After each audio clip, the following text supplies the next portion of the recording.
გამარჯობა, ეთერშია ქრონიკა 11-ზე, მე კეთი ქაშაკაშვილი ვარ, გამოშვებაში ნახავთ. მცხეთა სტეფანწმინდა ლარსის საავტომობილო გზის გუდაური ფოსტა კობის მონაკვეთზე მსუბუქი ავტოტრანსპორტის მოძრაობა აღდგენილია. საქართველოს საპარლამენტო დელეგაციის ვიზიტი უნგრეთში, პირდაპირ ჩართვა ბუდაპეშტიდან.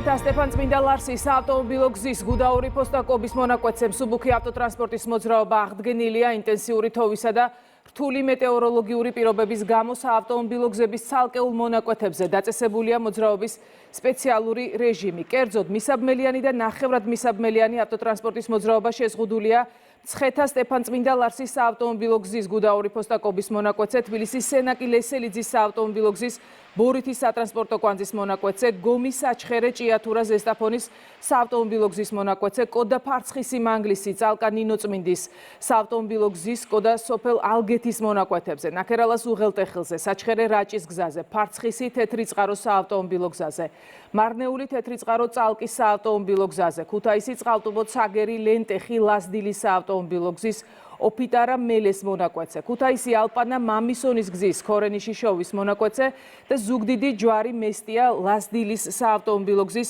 ჯვარი უშგულის მონაკვეთზე. ზვავსაშიშროების ძლიერი თოვის, ცუდი ხილვადობის და ქარბუქის გამო ყველა სახის ავტოტრანსპორტის მოძრაობა დროებით შეზღუდულია.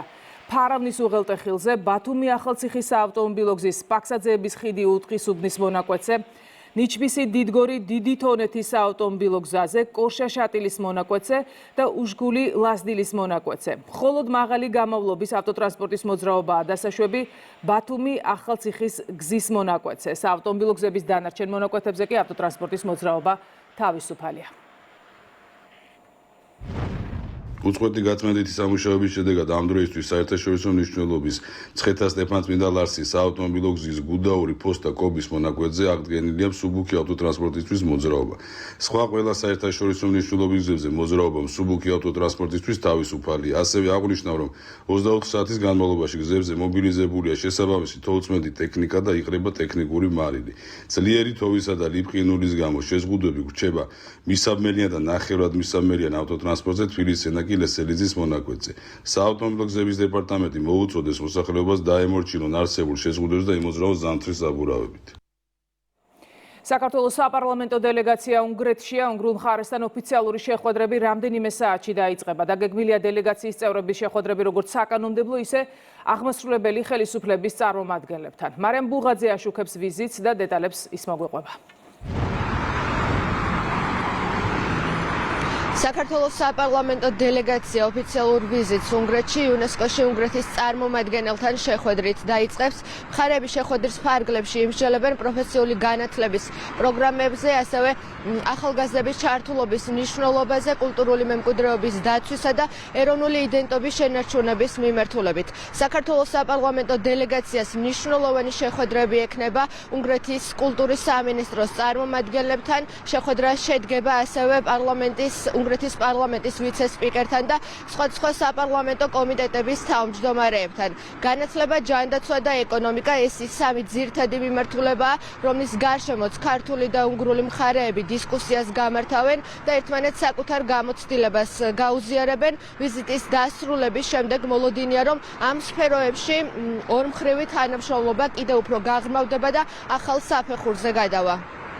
უნგრეთი ჩვენთვის ძალიან მნიშვნელოვანი პარტნიორია და ბოლო მოვლენებიდან გამომდინარე თუ რა ხდება მსოფლიოში ჩვენი ფასეულობები თანხმედრაში საინტერესო მიმართულებები იქნება. ეს არის ჯანდაცვა, განათლება, ეკონომიკა. ვიცე-სპიკერთან გვექნება ჩვენი შეხვედრა. მალე ჩვენი ვიზიტის შემდეგ იქნება ასევე უნგრეთის ვიცე-სპიკერის ოფიციალური ვიზიტი საქართველოში. ძალიან საინტერესო შეხვედრა იქნება გაბორ სოსთან, რომელიც არის იუნესკოს წარმომადგენელი უნგრეთში. საქართველოს ძალიან აქტიურად იუნესკოსთან ჩართული სხვადასხვა პროგრამებში და ვფიქრობ, რომ მნიშვნელოვანი კიდევ უფრო გავაღრმავოთ ჩვენი თანამშრომლობა. ჩვენთვის ძალიან მნიშვნელოვანია ურთიერთობა და მის პარლამენტის წევრებთან, კომიტეტის თავმჯდომარეებთან, რომელიც დაწყებულია დიდი ხნის წინ მეგობრობის ჯგუფის თვალსაზრისით და ეხლა გადავწყვიტეთ, რომ აი დემოგრაფიის მიმართულებით გავიზიაროთ მათი გამოცდილება. მინდა გითხრათ, რომ ძალიან მნიშვნელოვანი მიღწევები აქვს უნგრეთს ამ მიმართულებით.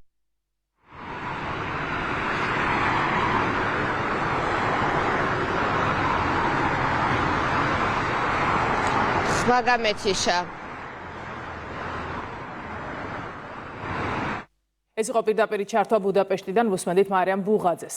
ამერიკის შეერთებული შტატების თავდაცვის საფრთხის შემცირების სააგენტომ საქართველოს შინაგან საქმეთა სამინისტროს საექსპერტო კრიმინალისტიკურ დეპარტამენტს ტრიაჟის ლაბორატორია გადასცა. ლაბორატორია $733,490 ღირებულებისაა და მისი გადაცემა უწყებებს შორის ბოლო 2 წლის განმავლობაში მიმდინარე პროექტის ფარგლებში განხორციელდა. ამერიკის შეერთებული შტატების თავდაცვის დეპარტამენტისა და თავდაცვის საფრთხის შემცირების სააგენტოს ხელმძღვანელ პირებთან შეხვედრა გამართეს შინაგან საქმეთა მინისტრის მოადგილემ და საექსპერტო კრიმინალისტიკური დეპარტამენტის დირექტორმა. ქართულმა მხარემ მადლობა გადაუხადა ამერიკულ მხარეს გაწეული მხარდაჭერისთვის. მინისტრის მოადგილემ აღნიშნა, რომ ახალი ლაბორატორია მნიშვნელოვნად გააძლიერებს სამინისტროს საექსპერტო კრიმინალისტიკური დეპარტამენტის შესაძლებლობებს.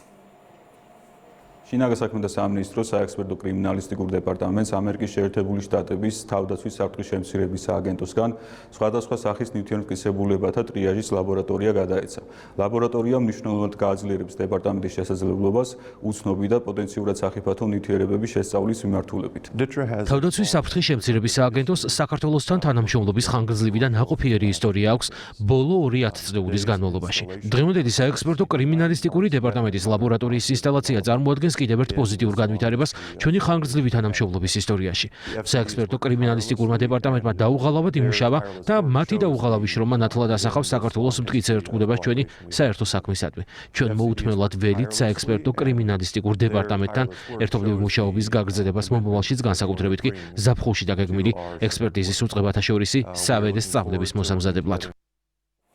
ტყიბულის მუნიციპალიტეტში მდებარე ერთ-ერთ რესტორანში შინაგან საქმეთა სამინისტროს თანამშრომლისა და მისი თანმხლები პირების მხრიდან ჯგუფური ძალადობის ფაქტზე დასავლეთ საქართველოს საოლქო პროკურატურის საგამოძიებო სამმართველოში გამოძიება მიმდინარეობს. განცხადებას ავრცელებს პროკურატურა. ამ ეტაპზე დადგენილია, რომ 19 იანვარს ტყიბულში ერთ-ერთ რესტორანში შინაგან საქმეთა სამინისტროს თანამშრომელმა და მისმა თანმხლებმა ორმა პირმა განახორციელეს ჯგუფური ძალადობა და ურთიერთშელაპარაკებისას სიტყვიერი და ფიზიკური შეურაცხყოფა მიაყენეს ამავე რესტორანში მყოფ შინაგან საქმეთა სამინისტროს დაცვის პოლიციის დეპარტამენტის 2 თანამშრომელს და მათ თანმხლებ პირს. საქმეზე დათვალიერებულია შემთხვევის ადგილი და გამოიკითხნენ თვითმხილველი პირები, ასევე ამოღებულია საქმესთან შემხებლობაში მყოფი ნივთიერმტკიცებულებები, გამოთხოვილია ვიდეო ჩანაწერები და დანიშნულია სამედიცინო ექსპერტიზები, ნათქვამია პროკურატურის მიერ გავრცელებულ განცხადებაში. განსაკუთრებით დიდი ოდენობით ნარკოტიკული საშუალების უკანონო შეძენა, შენახვისა და რეალიზაციის ხელშეწყობის ბრალდებით იმერეთის პოლიციის დეპარტამენტის თერჯოლის რაიონული სამმართველოს თანამშრომლებმა უკრაინის მოქალაქე დააკავეს. სამართალდამცველებმა ბრალდებულის დროებითი საცხოვრებელი სახლის შხრეკის შედეგად სარეალიზაციოდ გამზადებული განსაკუთრებით დიდი ოდენობით ნარკოტიკული საშუალება მეთადონი ნივთმტკიცება დამოიღეს. პოლიციის მიერ ასევე ამოღებულია ნარკოტიკული საშუალების დაფასუებისთვის საჭირო მასალები. დანაშაული 20 წლამდე ან უვადო თავისუფლების აღკვეთას ითვალისწინებს. ქრონიკა 11-ზე ამით დასრულებულია. ეთერში 14 საათზე დავბრუნდებით. დროებით.